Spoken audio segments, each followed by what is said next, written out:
Assalamualaikum warahmatullahi wabarakatuh. Alhamdulillah, kita berjumpa lagi dalam channel Surya Jadi 99. Semoga kita semua mendapatkan suatu wawasan dari channel ini karena ridhonya Allah Subhanahu wa ta'ala. Saya akan membuat suatu tutorial tentang kenapa setiap doa kita tidak dikabulkan oleh Allah Subhanahu wa ta'ala. Kenapa setiap kita melakukan suatu ilmu kebatinan, suatu ilmu thariqat, suatu ilmu untuk mendekatkan diri kepada Allah Subhanahu wa ta'ala, itu semua sia-sia. Apapun yang kita lakukan, bahkan kita berbaiat kemanapun, kita meminta zikiran dengan zikiran thariqat apapun, tetapi kita belum dikabulkan oleh Allah Subhanahu wa ta'ala. Bahkan saya yakin keseluruhan orang yang berthariqat itu agar kita ini terbuka mata batinnya. Tetapi sangat lama sekali, karena mungkin dosa-dosa kita masih banyak. Dan bila mana kita melakukan suatu amaliyah, sebenarnya seperti yang disabdakan Nabi kita Muhammad SAW, la yuqbalu a'mala illa bil ilmi. Allah tidak akan menerima suatu amalan apapun illa bil ilmi, kecuali dengan ilmu. Jadi sebelum kita mengamalkan, kalau bisa kita bertanya dulu kepada guru kita bahwa amalan ini untuk apa dan tujuannya juga untuk apa, biar kita tidak keliru sama sekali.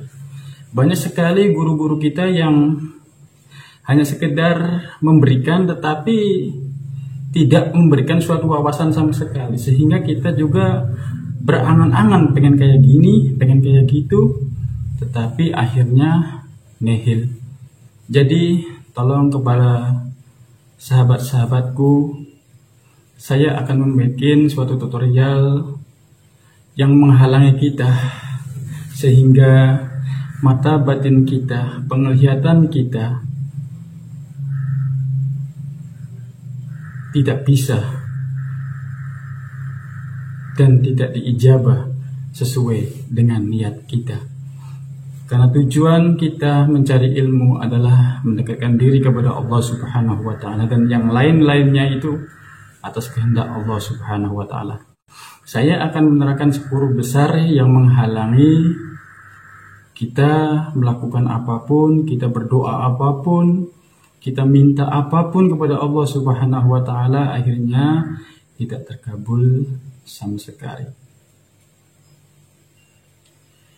Dosa yang kita perbuat, memang semua manusia itu berdosa, dan sebaik-baik orang yang berdosa itu adalah orang yang segera bertaubat, minta ampun kepada Allah Subhanahu wa ta'ala. Kan di dalam sabda Rasulullah Muhammad SAW bersabda, "Kullu adama khata', khairu khata'u tawabun." Setiap anak Adam itu pasti berdosa, dan sebaik-baik orang yang berdosa, kita cepat bertobat kepada Allah Subhanahu wa ta'ala. Kita beristighfar, kita menyesali dari perbuatan-perbuatan yang selama ini kita lakukan sehingga Allah murka kepada kita. Karena tujuan kita adalah mencari keriduannya, dan kehidupan kita tidak akan senang, hati kita tidak akan tenang bila mana kita sudah keluar dari jalur yang Allah maktubkan di dalam Al-Qur'annya. Kita ingkar kita tidak mempercayai, bahkan kita terjun langsung untuk berbuat maksiat kepada Allah Subhanahu wa Ta'ala. Maka dari itu, para sahabat-sahabatku pecinta YouTube atau tim Surya Jati 99, terhalangnya doa kita, terhalangnya impian kita itu karena disebabkan 10 dosa besar. Ini saya nukil dari apa yang saya ingatkan. 10 besar itu yang pertama adalah asyirku billahi, syirik kepada Allah. Kita mensekutukan Allah, kita menduakan Allah dengan makhluk-makhluknya. Karena kita tidak diperbolehkan sama kali menduakan Allah. Karena Allahu Ahad, Allah Maha Tunggal. Kita meminta hanya kepada Allah, bukan selain Allah. Karena Allah lah tempat kita meminta. Bagaimana kita meminta kepada Allah? Kita hindari dulu dosa-dosa. Kita bertaubat, taubatan nasuha. Kita beristighfar 100 kali dalam 1 hari, 1 malam. Bahkan lebih silakan. Yang penting tujuan kita adalah untuk membersihkan hati kita yang selama ini telah berkarat. Insya Allah, dengan bertobat, dengan menyesali dosa-dosa kita, Allah akan mengampuni segala dosa-dosa yang pernah kita lakukan. Karena sebesar apapun dosa kita, bila mana Allah menghendaki, karena Allah adalah Maha Rahman, karena Allah adalah Maha Rahim, kita minta ampunannya. Ampunannya, Masya Allah, luas, begitu luas tinggal hamba. Dan kita beribadah, kita tunduk kepada Allah Subhanahu wa Ta'ala. Karena di dalam Al-Quran juga sudah diterangkan, Ya ayuhan nasu ubudu rabbakumul ladzi khalaqakum walladzina min qablikum la'allakum tattaqun. Wahai manusia, sembahlah Tuhanmu yang telah menciptakanmu dan orang-orang sebelummu, tujuannya agar menjadi takwa kepada Allah Subhanahu wa Ta'ala. Takwa itu adalah takut kepada Allah, takut kepada larangannya. Jadi kita melakukan perbuatan apa yang diperintahkan oleh Allah Subhanahu wa Ta'ala.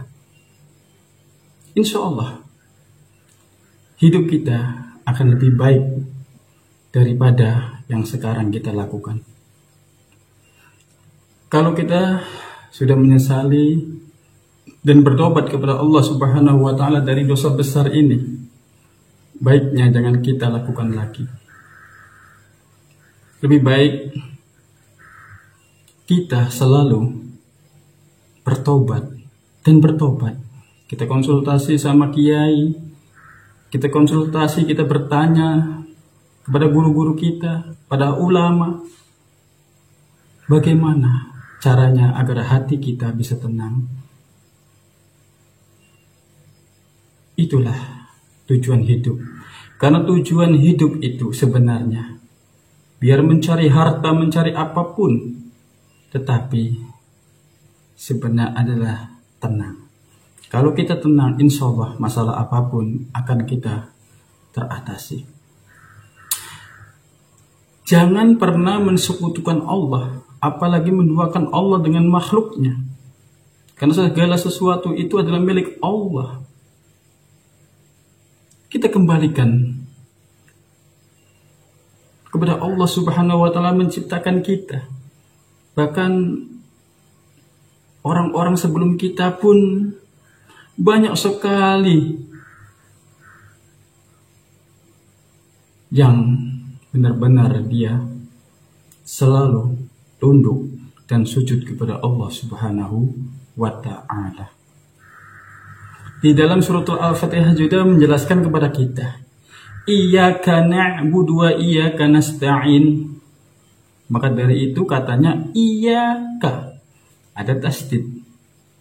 Karena nanti menyembahnya bukan selain Allah. Kalau iyyaka nggak dipakai tasdid, maka dari itu dikasih tasdid.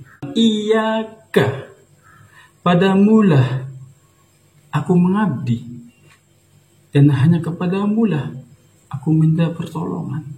Jadi kita hanya minta tolong kepada Allah dan bersujud, mengabdi hanya kepada Allah, bukan selain Allah. Karena Allah lah yang patut kita sembah, dan Allah lah yang patut kita minta pertolongan. Jangan pernah kita mensekutukan Allah. Di dalam Al-Quran juga Allah berfirman, Bismillahirrahmanirrahim.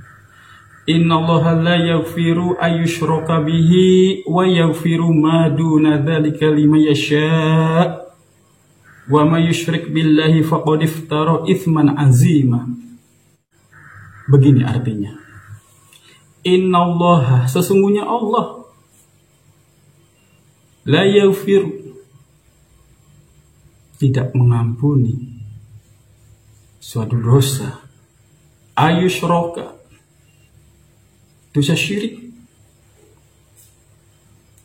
wa yaghfiru ma duna dzalika liman yasha', dan Allah mengampuni dosa selain syirik. Tapi bila Allah menghendaki. Jadi sesungguhnya Allah tidak mengampuni dosa syirik, dan Allah mengampuni segala dosa selain dari syirik itu bagi siapa yang dikehendakinya. Terusannya, wa may yusyrik billahi faqad iftara itsman azima.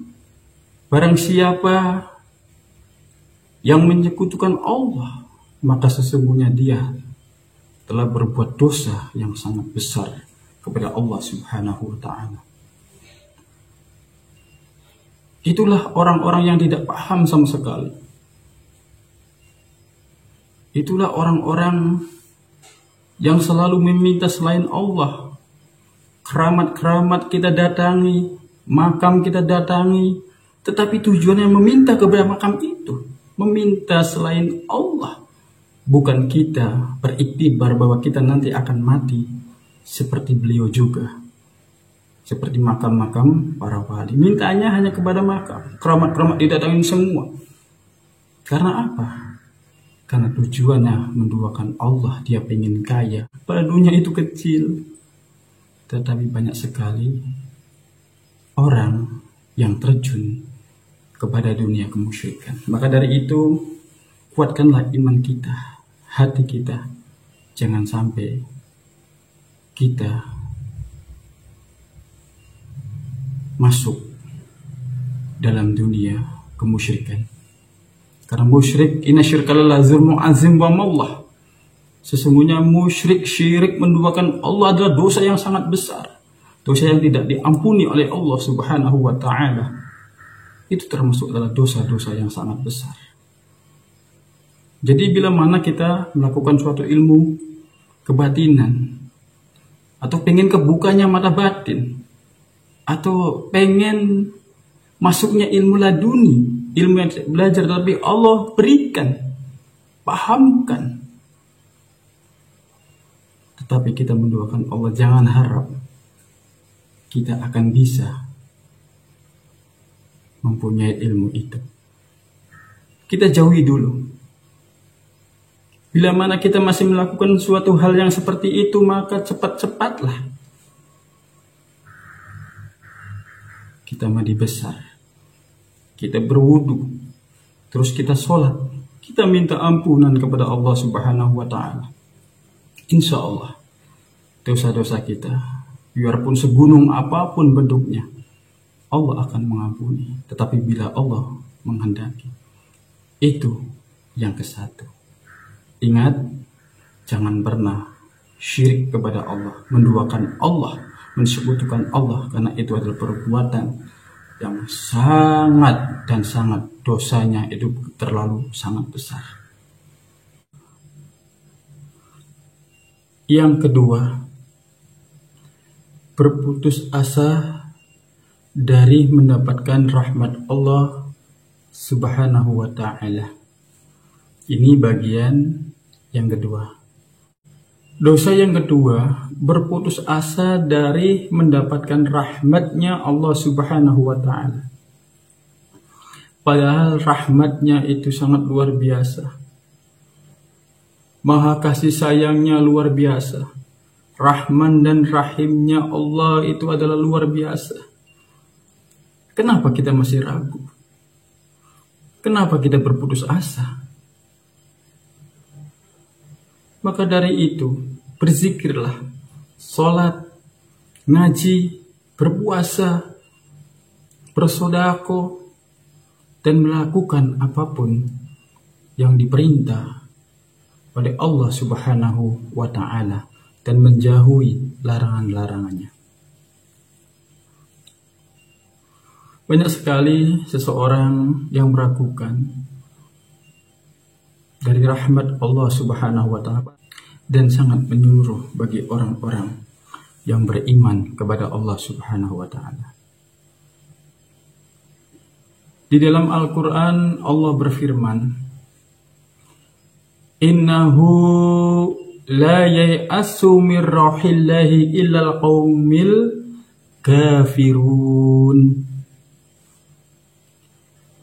Allah Subhanahu wa Ta'ala berfirman di dalam kitab suci Al-Quran yang artinya, sesungguhnya, ini ada ina. Kalau ina itu kalau kita paham, kalau bahasa di sini demi Allah, keting, kayak gitulah. Untuk meyakinkan, innahu la yai'asu min rauhillahi ilal qaumil kafirun. Sesungguhnya tiada berputus asa dari rahmat Allah ilal qaumil kafirin, kecuali kaum kafir. Jadi yang berputus asa dari rahmat Allah itu sebenarnya dari kaum kafir, kaum yang mensekutukan Allah, yang tidak percaya kepada Allah, dan dia yang bikin Tuhan selain Allah. Itu adalah orang-orang yang kafir. Jadi kita sebagai orang yang beriman, yang masih diberikan iman oleh Allah Subhanahu wa Ta'ala, pandai-pandailah kita bersyukur kepada Allah Subhanahu wa Ta'ala, karena kita semenjak kecil sampai saat ini masih dalam keadaan menjadi orang Islam. Insya Allah, sekecil apapun iman kita, yang penting kita melakukan apa yang diperintah Allah dan apa yang dinasihatkan oleh Rasulullah Muhammad SAW, kita jalani. Insya Allah kita akan selamat dan rahmat Allah akan turun kepada orang-orang yang Allah kehendaki, orang-orang yang soleh. Itulah dosa besar yang doa kita tidak dikabulkan oleh Allah Subhanahu wa Ta'ala. Jadi jangan pernah kita putus asa dari rahmat Allah Subhanahu wa Ta'ala, karena rahmatnya begitu besar.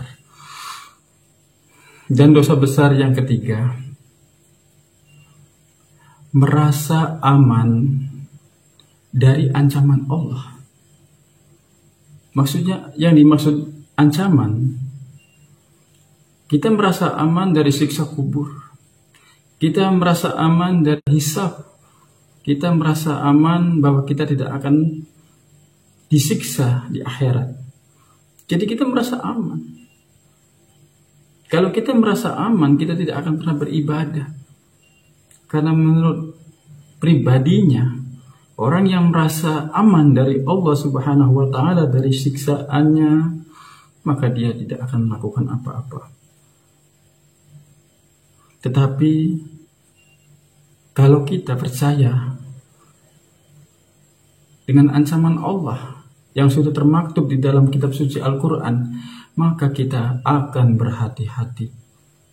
Kita khawatir bahwa kita termasuk orang-orang yang merugi, orang-orang yang akan dihinakan oleh Allah Subhanahu wa Ta'ala.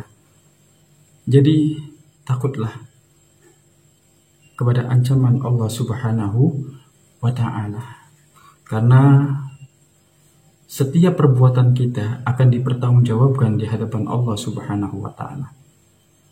Allah Subhanahu wa Ta'ala berfirman di dalam kitab suci Al-Quran, Fala ya'manu makrallahi ilal qaumul khosirun. Tiada yang merasa aman dari azab Allah kecuali orang-orang yang merugi. Jadi azab itu benar-benar nyata. Azab Allah itu benar-benar nyata. Di dunia, bahkan nanti di ila yaumil qiyamah, atau nanti di hari hisab, hari pertanggungjawaban seluruh dosa-dosa kita. Seluruh amalia kita akan dipertanggungjawabkan di hadapan Allah Subhanahu wa taala. Maka dari itu, mulai sekarang bertobatlah dan mintalah ampunan kepada Allah Subhanahu wa taala. Mudah-mudahan kita semua akan diampuni oleh Allah Subhanahu wa taala dan kita melakukan perbuatan-perbuatan yang tidak melanggar apa yang dilarang Allah Subhanahu wa taala, dan kita selalu berpegang kepada Al-Qur'an dan hadis. Insya Allah kita akan selamat di dunia wal akhirah. Dan dosa besar yang menjadi penghalang doa kita sehingga kita tidak dikabulkan doanya oleh Allah Subhanahu wa taala, atau tidak dikabulkan seluruh hajat kita karena terhalangnya 10 dosa besar ini. Dan yang keempat, berbuat durhaka kepada kedua orang tua kita. Bayangkan, dari kecil, dari kandungan, kita digondol-gondol sama orang tua kita, oleh ibu kita. 9 bulan, kadang-kadang ada yang 11 bulan. Istri saya saja 13 bulan baru keluar.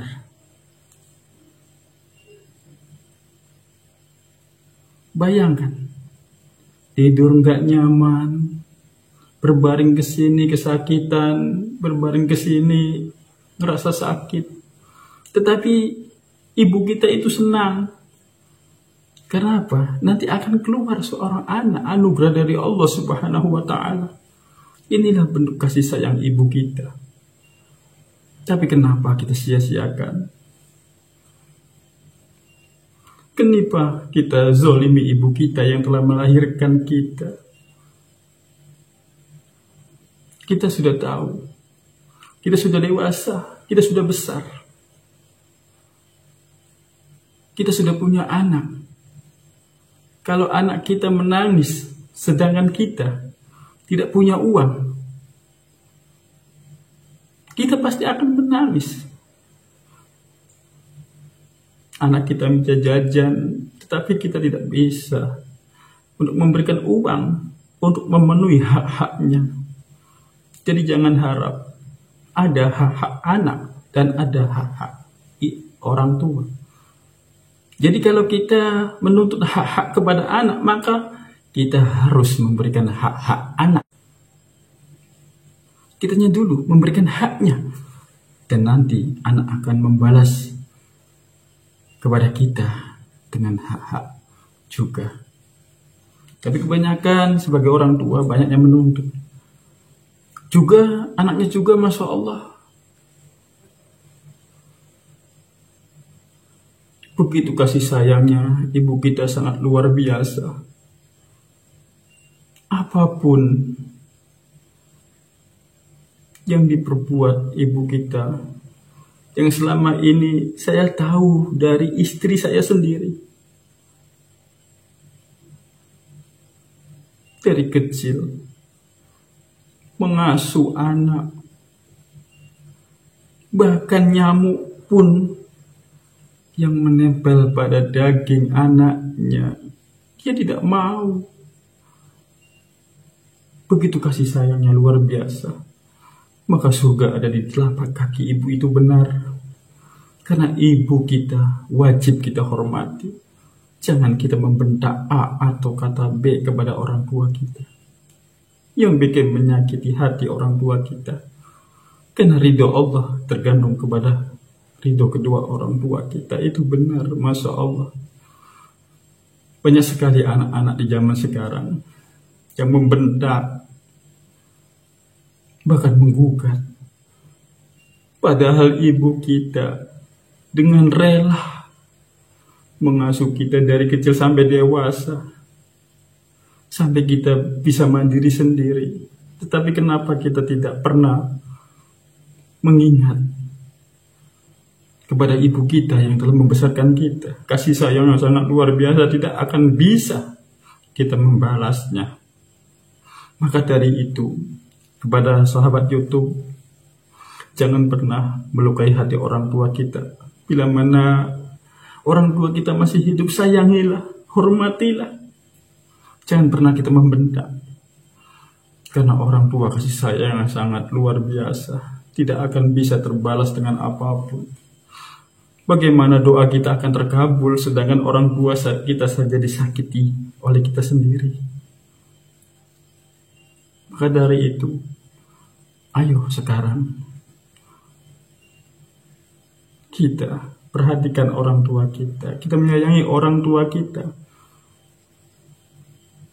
Apapun yang ia minta, kita serahkan. Itu enggak ada apa-apanya. Karena ridhonya, antara ridho Allah yang membuat doa kita selama ini akan dikabulkan oleh Allah Subhanahu wa Ta'ala. Banyak sekali orang yang berdurhaka kepada orang tua kita. Maka jangan harap doanya akan terkabul, hajatnya akan terkabul, dan hidupnya akan terhina. Karena apa? Karena dia menyia-nyiakan orang tua kita yang telah mengasuh kita. Dia menyakiti hati orang tua kita. Sedangkan orang tua kita begitu kasih sayangnya, nanti Anda akan tahu setelah punya anak gimana rasanya. Nggak tidur, mengurusin anak. Anak nangis, kita susah. Anak sakit, Masya Allah, luar biasa. Tapi perjuangan orang tua untuk membesarkan anak-anak kita sangat luar biasa. Orang tua kita mendidik kita dengan agama, memperkenalkan kita kepada Tuhannya, memperkenalkan kita kepada Nabi Muhammad SAW, dan mengajarkan kita tentang ejaan abadatha sampai seterusnya. Itulah orang tua kita, selalu menyayangi kita hingga akhir hayatnya. Itulah yang harus kita perhatikan. Jangan pernah menyakiti hati kedua orang tua kita. Kita berbakti, dan ridhonya adalah ridhonya Allah Subhanahu wa Ta'ala. Di dalam Al-Quran Allah berfirman, wa baram biwalidati walam yaj'alni jabbaron syaqiyya. Allah Subhanahu wa berfirman yang artinya begini, dan berbakti kepada ibuku dan tidak menjadikan aku seorang yang sombong lagi cilaka. Jadi orang tua kita sebenarnya mendidik kita itu bukan mendidik orang yang sombong, riya, takabur. Bukan. Tetapi menjadikan kita adalah anak yang mengerti suatu adab, tata krama, sopan santun, dan tidak mau anaknya cilaka. Jadi orang tua kita kebanyakan kita disuruh untuk mengaji ke pesantren. Tujuannya apa? Agar kita tidak cilaka. Kalau kita tidak dididik dengan agama, kita pasti akan cilaka. Bahkan anak yang tidak dididik dengan agama, anak yang tidak diajari dengan agama, dia akan melawan kita, melawan orang tuanya. Itulah kesalahan kita. Maka dari itu, marilah kepada pecinta Suryajati, hormatilah ibu kita sebelum terlambat. Bila mana ibu kita masih hidup, sayangilah. Dan jangan pernah kita menyakiti hatinya, karena kelembutan hati ibu tidak akan pernah terbalas. Anda masih berhak, Anda masih beruntung punya ibu. Saya ditinggalkan oleh ibu saya dalam keadaan kelas 3 SD. Dan saya ditinggalkan, ayah saya tidak pernah datang ke rumah sampai saya menikah. Bayangkan, kasih sayang orang tua tidak pernah saya dapatkan. Anda semua sekarang masih punya orang tua, maka hormatilah beliau. Karena beliau adalah surganya kita. Insya Allah kita akan selamat di dunia wal akhirah, dan Allah akan ridho. Jangan sampai kita berbuat durhaka kepada orang tua kita, karena perbuatan itu adalah dosa besar yang menghalangi hajat kita, yang menghalangi doa kita yang tidak terkabul. Akhirnya doa kita tidak terkabul oleh Allah Subhanahu wa Ta'ala. Dosa 10 besar yang kelima, yaitu membunuh. Wa qatlun nafsi allati haramallahu illa bil haqq. Dosa membunuh seseorang jiwa yang diharamkan, haram Allah, yang diharamkan oleh Allah Subhanahu wa Ta'ala, bil haqq, melainkan dengan alasan yang baik. Jadi dosa besar yang harus kita jauhi yaitu dosa membunuh. Itu termasuk dosa yang sangat besar di hadapan Allah Subhanahu wa Ta'ala. Bahkan kita sering jumpai muslim sesama muslim saling membunuh. Itu adalah dosa yang sangat besar. Di sini juga sudah ada peraturan dan sudah ada juga hukum yang berlaku. Dan harus kita benar-benar mengikuti apa yang sudah ditentukan oleh pemerintah. Hubbul watan minal iman. Cinta negara adalah sebagian daripada iman kita. Karena kalau kita tidak mengikuti anjuran pemerintah dan apapun yang dilakukan pemerintah untuk mengamankan negara Indonesia, karena kita hidup di Indonesia, malahan kita memusuhi pemerintah, berarti ada sebagian iman yang hilang daripada kita. Jadi kita taat kepada peraturan yang sudah ditentukan oleh negara. Jangan kita membunuh seseorang yang tanpa alasan yang benar. Contohnya, kalau kita mau dibunuh, diserang beberapa orang, maka kita boleh menjaga diri kita agar diri kita tidak terbunuh. Nah, dikala saat itu untuk membela diri, membunuh lagi atau membunuh orang yang mau bunuh saya, itu berarti darurat. Secara hukum fikih diperbolehkan. Kalau saya tidak membunuh dia, dia akan membunuh saya, karena suatu itu sebenarnya sudah digariskan oleh Allah Subhanahu wa Ta'ala. Allah Subhanahu wa Ta'ala berfirman di dalam kitab sucinya, wa may yaqtul mu'minam muta'ammidan fajza'uhu jahannamu khalidan fiha ghadiballahu alaihi wa la'anahu wa a'adda lahu 'adzaban 'azima. Allah Subhanahu wa Ta'ala di dalam firman-Nya, dan barang siapa yang membunuh seseorang yang beriman dengan sengaja, maka balasannya ialah neraka jahanam. dia kekal di dalamnya. Allah murka kepadanya dan melaknatnya serta menyediakan azab yang sangat besar. Jadi sudah jelas di dalam ayatnya, apabila kita membunuh seorang yang beriman, apalagi sesama muslim, tanpa alasan yang jelas,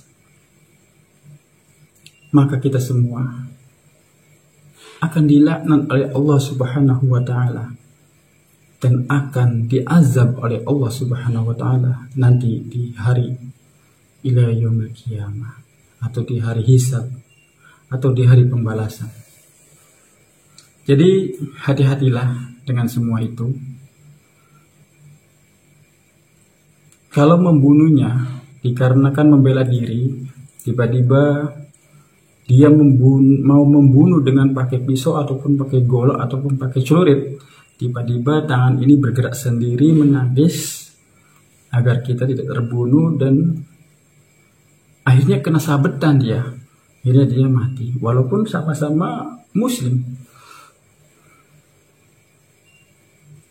Insya Allah masih ada rukhsah, masih ada keringanan. Tetapi kalau sesama saudara kan banyak. Ada yang rebutan warisan, ada yang ini sampai berbunuh-bunuhan. Itu saudara, itu tidak diperbolehkan. Dan barang siapa yang melakukan hal semua itu, siap-siap akan mendapatkan laknat dari Allah Subhanahu wa Ta'ala. Dan Allah berjanji sudah menyediakan azab yang sangat pedih dan akan dimasukkan ke neraka jahanamnya Allah Subhanahu wa Ta'ala. Jadi berhati-hatilah. Apalagi di dalam kitab fikih sudah tertera di situ tentang masalah hukum pembunuhan. Bagaimana hukumnya? Maka dari itu pelajarilah ilmu fikih, terlebih ilmu syariat. Kalau dulu saya belajar ilmu dengan guru saya itu belajar takrib, sarah safina, terus takrib, terus bajuri. Jadi akhirnya sedikit saya tahu tentang ilmu itu. Tapi kalau kita dikulas di sini, mungkin durasinya sangat panjang sekali. Ini saja mungkin panjang. Tapi mudah-mudahan ilmu ini sangat bermanfaat bagi kita, agar kita senantiasa menjauhi 10 dosa besar dan hajat kita, doa kita akan terkabul oleh Allah Subhanahu wa Ta'ala. Karena kita menghindari dari 10 besar yang harus kita jauhi agar Allah senantiasa ridho kepada kita dan doa-doa kita akan dikabul oleh Allah Subhanahu wa Ta'ala. Itulah 10 dosa besar yang kelima. Dan kita lanjutkan 10 dosa besar yang keenam. Menuduh wanita baik-baik berbuat zina. Menuduh wanita yang solehah berbuat zina. Masya Allah, perbuatan zina sangat luar biasa. Allah Subhanahu wa Ta'ala berfirman di dalam kitabnya, Innal ladzina yarmunal muhsanatil ghafilatil mu'minati lu'inu fid dunya wal akhirah walahum adzabun azim. Sesungguhnya orang yang menuduh wanita baik-baik yang lengah lagi beriman, maksudnya berbuat zina, mereka kena laknat di dunia dan akhirat. Dan bagi mereka azab yang sangat besar. Jadi jangan kita berani menyatakan bahwa si A berbuat zina, si B berbuat zina. Itu bahaya, menuduh wanita yang baik-baik, yang punya martabat. Kita junjung martabat wanita, jangan kita sepelekan wanita. Karena wanita adalah anugerah dari Allah untuk pendamping kita, entah siapapun itu. Para pecinta YouTube, alhamdulillah. Yang keenam itu mudah-mudahan kita bisa menghindari jauh-jauh. Jangan sampai kita ada terlintas di pikiran kita untuk menuduh suatu wanita yang soleh, suatu wanita yang baik-baik. Karena wanita perlu dilindungi. Apalagi menuduh wanita itu berbuat zina, itu adalah dosa yang sangat besar. Dan kalau kita bertobat, kita harus meminta maaf dari wanita itu. Mudah-mudahan Allah Subhanahu wa Ta'ala mengampuni dosa-dosa kita. Selanjutnya, 10 dosa besar, yaitu yang ketujuh. Tadi yang keenam, sekarang yang ketujuh. Makan riba. Wa aklu riba. Jadi makan hasil uang riba atau kita meribakan. Yang dimaksud riba itu ada yang hutang 100.000, tetapi ada bunganya. Misalkan bunganya 10.000. Kalau nggak bayar berbunga lagi. Jadi hutangnya 10.000 bisa mencapai 1 juta. Bisa mencapai beberapa, itu yang dinamakan riba. Maka dalam jual beli, di dalam kitab fikih sangat luar biasa menerangkan bagaimana cara berjual beli.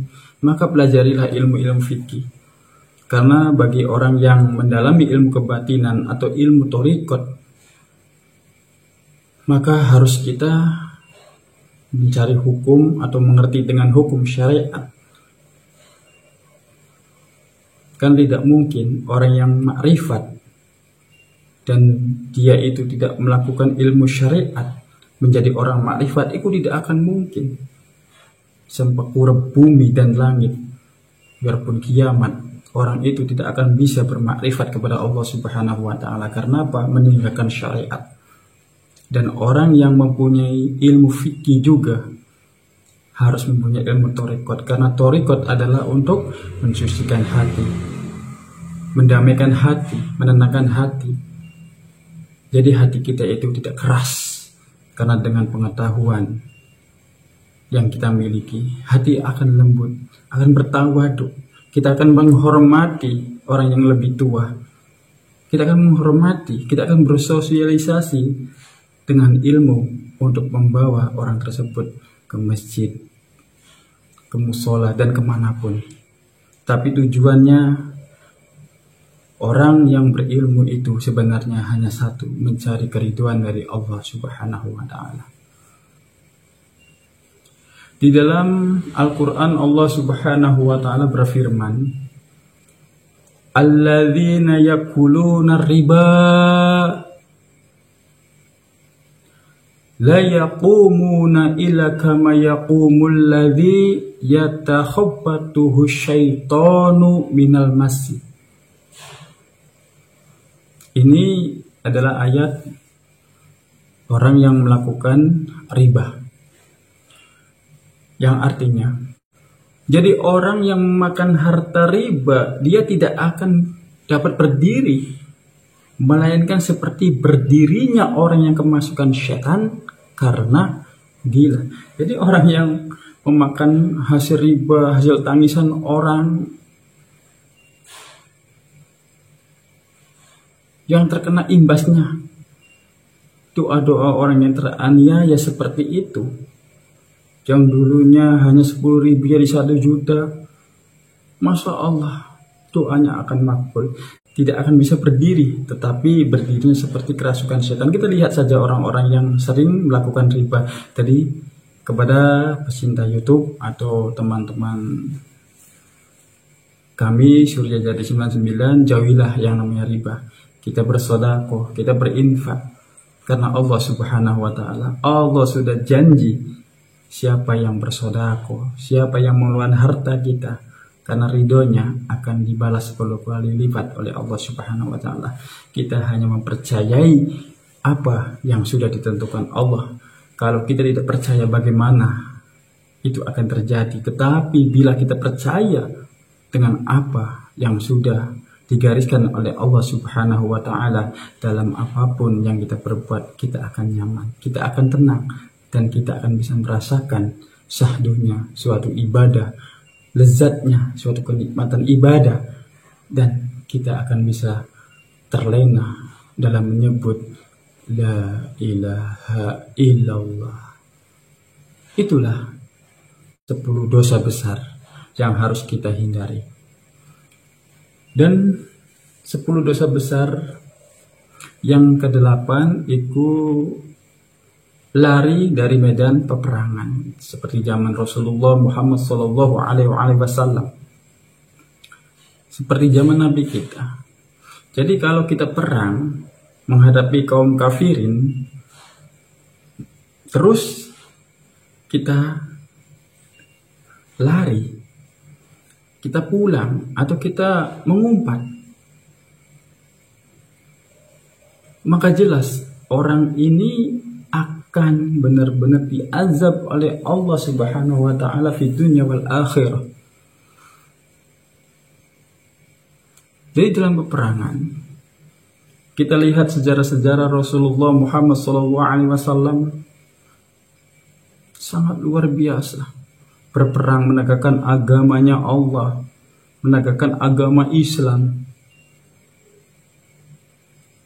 Dan kita alhamdulillah sekarang hidup di Indonesia bisa nyaman, bisa sholat dengan nyaman dulu. Masya Allah, seperti apa? Kalau kita bayangkan mungkin sangat sulit. Tetapi lari dari peperangan itu adalah dosa yang sangat besar di hadapan Allah dan akan dipertanggungjawabkan di hadapan Allah Subhanahu wa taala. Sebenarnya dalam peperangan itu adalah jihad. Jihad akbar ila jihadun nafs. Jadi jihad yang sangat besar itu adalah jihad akbar. Tetapi jihad yang lebih besar lagi adalah jihad mengekang hawa nafsu kita. Maka dari itu insya Allah bila mana ada waktu, saya akan menerangkan tentang nafsu yang 7 itu. Yang ada nafsu lawama, muluhima, mutmaina, sayama. Insya Allah saya akan terangkan, dan di situ juga ada latifah 7. Dan di dalamnya juga ada seperti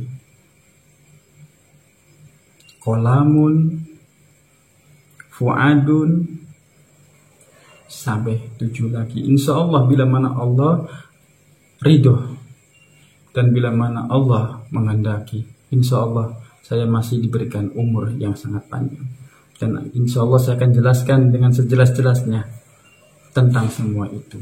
Jadi intinya dosa besar itu adalah lari dari peperangan. Dan banyak sekali dalil-dalilnya, banyak sekali di dalam Al-Quran. Cuma kalau saya terangkan terus, mungkin ini masalah durasi ya. Jadi kita cari saja sendiri dalil-dalilnya karena banyak sekali. Alhamdulillah. Yang penting tujuan kita adalah untuk mencari keridhaan Allah Subhanahu wa ta'ala. Jadi jangan lari kalau kita sedang berperangan. Misalkan di masa sekarang tiba-tiba kaum kafirin menyerang dan membantai orang-orang Islam, maka kita wajib berjihad, kita wajib berperang, dan kita jangan sampai lari dari pertempuran, lari dari medan perang, karena itu adalah suatu dosa yang sangat besar dan dilaknat oleh Allah Subhanahu wa ta'ala. Hidup dan mati itu sudah diatur oleh Allah Subhanahu wa taala. Mati dalam keadaan jihad adalah suatu bentuk rahmat dari Allah Subhanahu wa taala. Itulah yang kita cari sebenarnya. Dosa besar yang kesembilan adalah memakan harta anak yatim. Wa aklu malil yatimi. Jadi memakan harta anak yatim. Karena pas mungkin anak yatim ini adalah orang tuanya kaya, punya harta yang banyak, dan diserahkan kepada pamannya atau siapanya. Tetapi ia makan, ia habiskan. Masya Allah, ini adalah perbuatan yang dilaknat oleh Allah Subhanahu wa ta'ala. Maka dari itu Allah Subhanahu wa ta'ala berfirman, innalladzina yakuluna amwalal yatama zulman innama yakuluna fi butunihim naro wa sayaslawna sa'ira. Allah Subhanahu wa ta'ala berfirman yang artinya, sesungguhnya orang-orang yang memakan harta anak yatim secara zolim, sebenarnya dia itu memakan api, dan mereka akan masuk ke dalam api yang menyala-nyala atau api nerakanya Allah Subhanahu wa ta'ala. Jadi orang yang memakan harta anak yatim itu sebenarnya dia itu memakan api. Dan nanti dia akan masuk ke dalamnya juga. Allah melaknat orang tersebut karena sebenarnya anak yatim kita harus santuni. Maka dari itu banyak sekali orang yang sholat, orang kaya, berlomba-lomba, bermewah-mewahan, tapi menelentarakan anak yatim di sekitar kita. Anak yatim bukan disodakoi, anak yatim bukan dizakati, tetapi anak yatim harus kita santuni. Ambillah anak yatim di sekitar kita sebagai anak kita. Kita sekolahkan, dan kalau sudah besar, silakan dia mau kemana. Yang penting kita ajarkan suatu agama, karena anak yatim itu perlu diperhatikan.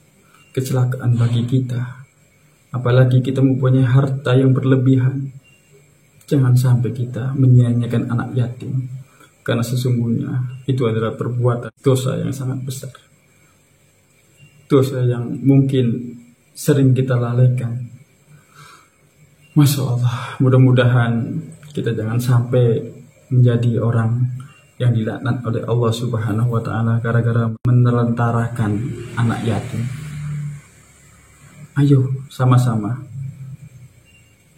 kita santuni, kita biayai untuk sekolah. Kalau bisa kita ambil dan kita kasih makan, kasih jajan, bahkan kita sekolahkan. Insya Allah kita akan mulia di hadapan Allah Subhanahu wa ta'ala karena anak yatim itu. Apalagi memakan hartanya, Masya Allah. Itu perbuatan dosa yang sangat besar di hadapan Allah Subhanahu wa ta'ala. Maka para sahabatku, jangan sampai kita melakukan salah satu dosa yang sudah saya uraikan itu. Mudah-mudahan kita selamat dan dilindungi, selalu dilindungi oleh Allah Subhanahu wa ta'ala. Dan dosa besar yang ke-10 adalah berbuat zina. Perbuatan itu adalah perbuatan yang memang perbuatan yang harus dijauhi. Apalagi kita melakukan zina. zina itu tidak diperbolehkan oleh Allah Subhanahu wa taala. Makanya itu Rasulullah Muhammad SAW mensunahkan untuk menikah. Karena apa? Karena kita jangan sampai berbuat zina yang akhirnya Allah murka kepada kita. Allah Subhanahu wa taala berfirman, "Wala taqrabuz zina innahu kana fahisyatan wa sa'a sabila." Allah Subhanahu wa taala berfirman yang artinya, dan jauhilah kamu mendekati zina. Sesungguhnya zina itu adalah suatu perbuatan yang keji dan suatu jalan yang buruk. Jadi jauhilah. Maka dari itu yang belum nikah disunahkan untuk berpuasa biar syahwatnya tidak bergejolak. Dan kita jauhilah dari pandangan untuk berzina. Kalau kita mengaji dalam kitab Sulaman Taufik, Masya Allah, ada zina mata, zina telinga, zina mulut, dan zina Masya Allah, zina tangan sampai dan selainnya. Tetapi ayo, intinya kita sama-sama mensyiarkan agama Allah Subhanahu wa taala. Kita menjadi paham karena kita sering mendengarkan fatwa-fatwa orang yang berilmu. Dan jangan harap kalau kita melakukan 10 perkara ini, 10 dosa ini, kita pengen punya anak, kita pengen punya kedudukan, kita pengen hajatnya terkabul semua, kita pengen mata batin dan menjadi ahli dalam ilmu ma'rifat Allah. Jangan harap kita akan bisa melangkah ke situ, dan Allah tidak akan ridho kalau kita masih melakukan suatu perbuatan yang 10 tadi. Apalagi salah satunya, apalagi semuanya, Masya Allah.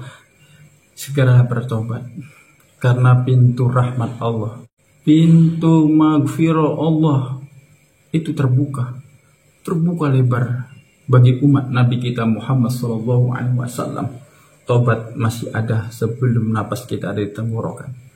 Jadi sebelum itu marilah kita bertobat, membaca astaghfirullahaladzim, kita sholat tobat, kita berdoa penyesalan atas dosa-dosa kita semenjak kecil sampai sekarang. Mudah-mudahan dosa kita diampuni oleh Allah Subhanahu wa taala, karena manusia itu adalah yang berdosa. Jadi kalau kita pengen ilmu kebatinan kita, ilmu pancara indera kita terbuka, maka jauhilah dulu 10 dosa besar ini, karena ini adalah penghalang yang nyata. Tetapi kalau kita bisa tiba-tiba melakukan dosa ini dan bisa matanya, itu mungkin ada jin yang masuk dalam mata kita. Tapi kasyafah, kebatinan yang sejatinya bukan itu.